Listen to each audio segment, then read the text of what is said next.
बात करें किसान के तो अन्नदाता कहलाता है, एक एक दाना देश की भूख मिटाता है। लीडर इतना कि रात के अंधेरे में नंगे पांव खेत को सिंचा करता है, तभी तो देश का अन्न भंडार भरा जाता है।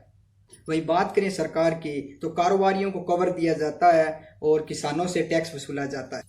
जय किसान। मैं हूँ विजय मोगली और आप देखना शुरू कर चुके हैं किसान तक।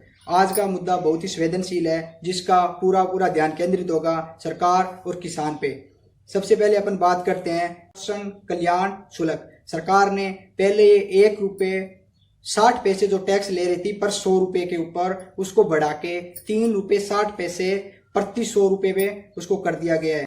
सीधी सी बात यह है कि सरकार ने 2 रुपये एक्स्ट्रा टैक्स लगा दिया है। किसान जो मंडी में अनाज लेके जाएगा उस पर 2 रुपये एक्स्ट्रा, उस पर वैट अलग लगा दिया गया है। पहले से 1 रुपये 60 पैसे प्रति 100 रुपये में जो टैक्स था उसको बढ़ा के 3 रुपये 60 पैसे कर दिया गया है। यह गंभीर फैसला तब लिया गया जब लॉकडाउन चल रहा है, उसके चलते हुए किसानों की जो रबी की फसल है वो 2 महीने लेट हो गई मंडी में पहुंचने से पहले। जो घर पे उनके फसल पड़ी है, क्योंकि उनको नई फसल बोने के लिए उनको पैसों की जरूरत होती है, इतनी तंगी में वो चल रहे हैं। और इस समय ऐसा फैसला लेना कहीं ना कहीं सरकार की नीतियों में एक कमी दिखाई दे रही है, क्योंकि नेफेड पे जो टैक्स लगता है वो राजस्थान की सरकार उससे वसूल नहीं रही है और जो अपने किसान पे जो टैक्स है उसको बढ़ा रही है। जैसे अपने हरियाणा की बात करें, दूसरे स्टेट की बात करें तो वहां पे नेफेड का टैक्स है वो ज्यादा है मुकाबले जो कृषि उत्पादों पे लगता है, जो किसान पे जो वेट लगता है उसके मुकाबले नेफेड पे ज्यादा। जो नेफेड से जो उनको पैसा कलेक्ट करती है वो किसान के कल्याणकारी योजना है उनमें यूज करती है, लेकिन उससे उल्टा राजस्थान में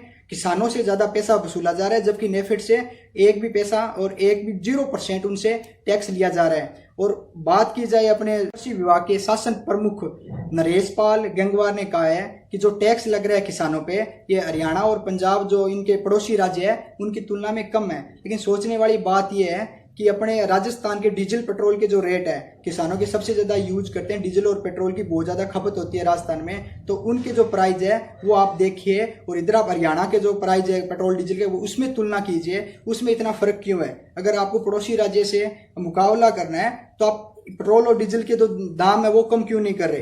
बात की जाए राजस्थान के राज्य कृषि मंत्री लालचंद कटारिया की, तो उनसे मीडिया ने इस बारे में बात की तो उन्होंने सीधा बोल दिया कि यह मेरे विभाग का कार्य नहीं है, मुख्यमंत्री के विभाग का है।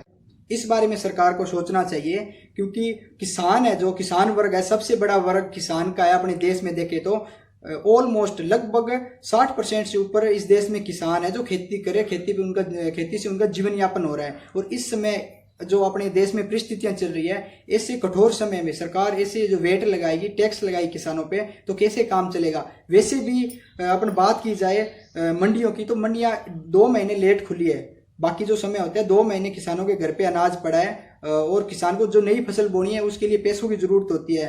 उन्होंने अब कहीं से साहूकार से जो 2 रुपये ब्याज पे जो पैसे लिए हैं वो लग रहे हैं, ऊपर से जो अनाज बेचेगा किसान उस पे 2 रुपये एक्स्ट्रा जो अपना वेट बढ़ा दिया गया है, तो किसान के ऊपर जो मुश्किल है वो बढ़ती नजर आ रही है। दूसरी तरफ अब की बार जो प्रकृति का जो रुख रहा है किसानों की तरफ बहुत ही कठोर रहा है। इस स्थिति में किसानों पे ये कुठाराघात है सरकार का। सरकार को इस बारे में सोचना चाहिए, जो ये टैक्स लगाया है इस फैसले को वापस लेना चाहिए। दोस्तों, आपकी इस बारे में क्या राय है, आप नीचे कमेंट करना कि जो सरकार ने किया है वो बिल्कुल सही है या फिर गलत है। जैसे आप मान लीजिए 2 रुपये एक किसान से ले रही है, राजस्थान में लगभग 40 लाख किसान है। 40 लाख किसान से अगर 2 रुपये के हिसाब से लेती है तो मान लो एक किसान से एवरेज 500 रुपये का वो इकट्ठा कर लेते हैं फंड, यानी 200 करोड़ रुपए हो जाता है। 200 करोड़ रुपए को अगर सरकार बोल रही है कि इसको हम कल्याणकारी योजना में लगाएंगे किसान के लिए, पहले तो किसानों से पैसे लेगी फिर उसी के पैसे को किसानों पे लगाएगी, तो 200 करोड़ जो ले रही है उसमें से किसानों तक जो मदद पहुंचेगी वो 30 या 40 करोड़ की पहुंचेगी।